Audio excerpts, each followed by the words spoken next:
بسم اللہ الرحمن الرحیم۔ دوستو، جیسے کہ آپ کو معلوم ہے کہ یہ ہمارا مسائل کا درس جو ہے وہ شروع ہے۔ ہم نے آپ کے سامنے جو ذکر کیا وہ یہ کیا کہ انسان کے اوپر جو ہے وہ 7 طریقے غسل جو ہے واجب ہوتے ہیں، جن میں سے ہم نے اس کا طریقہ بھی بتلایا اور یہ بھی بتلایا کہ مجھے پر اس پر غسل جو ہے واجب ہوتا ہے، اس پر کیا حرام ہے اور کیا مکروہ ہے، اور اس کے کرنے کا طریقہ کیا ہے، اور انسان جو ہے اگر اس پر غسل واجب ہو جائے تو کیا کیا چیزیں اس کے لیے حرام ہے۔ سب سے پہلے ہم نے بتلایا کہ انسان کا قرآن کو چھونا، قرآن کی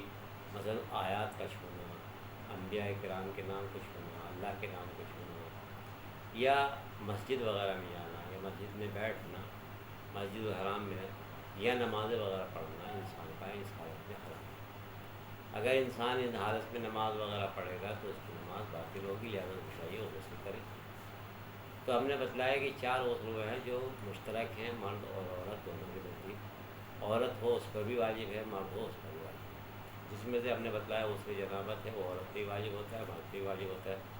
غسل میت عورت کو بھی دینا ہے، مرد کو بھی دینا ہے۔ غسل میت مرد کو بھی لینا ہے اور عورت کو بھی دینا ہے، جو بھی میت پاک ہو۔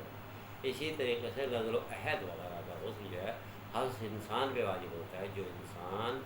بھی نظر اور منت مانتا ہے، چاہے وہ عورت مانے یا مرد۔ لیکن 3 غسل وہ ہیں جو صرف اور صرف عورتوں سے مخصوص ہوتے ہیں، جن میں جو ہے وہ سب سے پہلے انسان کی عورت کے اوپر 3 غسل ہیں جو عورت پر واجب ہوتے ہیں، اور ان کے احکام جو ہے وہ الگ الگ ہیں، ان کی جو ہے تکلیف الگ الگ ہے، لیکن ہمارے یہاں نہ جانے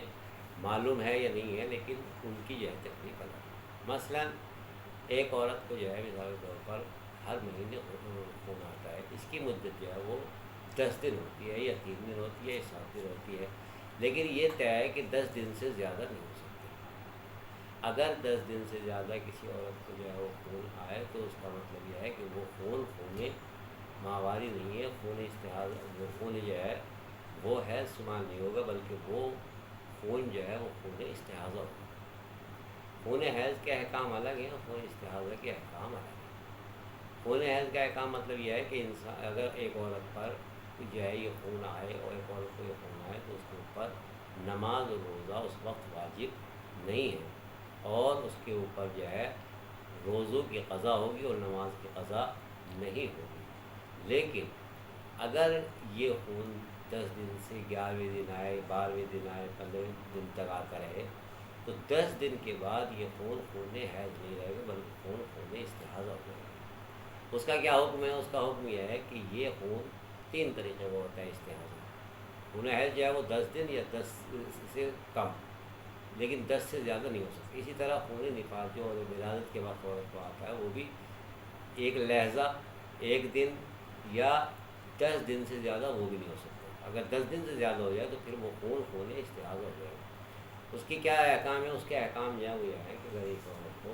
مسلسل خون آئے، مثلا 10 دن کے بعد جو خون آ رہا ہے تو اس کو جو ہے نماز روزہ نہیں چھوڑنا۔ اب اس میں جو ہے 3 طریقے ہوتا ہے۔ ایک تو یہ ہے کہ یا تو بہت کم خون آ رہا ہے 10 دن کے بعد، یا بہت زیادہ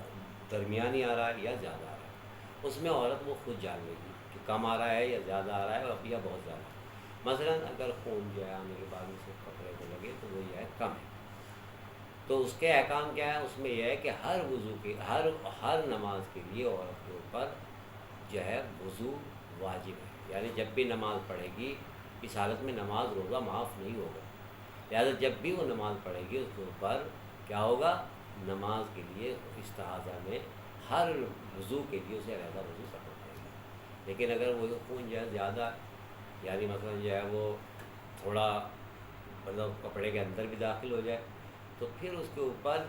جہاں وضو کرنا واجب ہے ہر نماز کے لیے، 1 مرتبہ دن میں غسل کرنا بھی اس پر واجب ہوگا۔ اسی طریقے سے اگر وہ اور زیادہ ہو جائے، یعنی خون کپڑے میں داخل ہو کر پار بھی نکل جائے، ادھر کی سائڈ میں نکل جائے، تو پھر اسے بولتے ہیں کثیرہ، یعنی بہت زیادہ۔ تو پھر اس میں اسے کیا چاہیے کہ وضو بھی کرے گی اور نماز صبح کے لیے غسل کرے گی، نماز ظہر اور عصر کے لیے غسل کرے گی، اور نماز مغرب کے لیے بھی اور عشاء کے لیے بھی ایک غسل کرے گی، یعنی 3 غسل سے کرنا ہوگا۔ لہٰذا صرف 2 خون ایسے ہیں کہ جس میں عورت کے اوپر نماز جو ہے وہ ختم ہو جاتی ہے، روزے کی قضا ہوگی، جیسے خون حیض اور خون نفاس۔ لیکن اگر خون استحاضہ آئے تو عورت کو ضروری ہے کہ وہ اس کے احکام جانتی ہو، یعنی اگر 10 دن سے زیادہ خون تجاوز کر جائے تو پھر عورت کے اوپر واجب ہے کہ وہ اپنی نماز اور روزہ شروع کر دے، کیونکہ وہ خون حیض یا نفاس نہیں ہے بلکہ خون استحاضہ ہے، لہٰذا اس میں عورت کا جو ہے وہ غسل کرنے کا طریقہ کیا ہے؟ طریقہ جو ہے سب غسلوں کا ایک ہی ہے، چاہے وہ غسل میت ہو، چاہے غسل مسمیت ہو، چاہے مثال کے طور پر کوئی اور غسل ہو، طریقہ کرنے کے سب کا ایک ہی ہے، چاہے ترتیبی ہے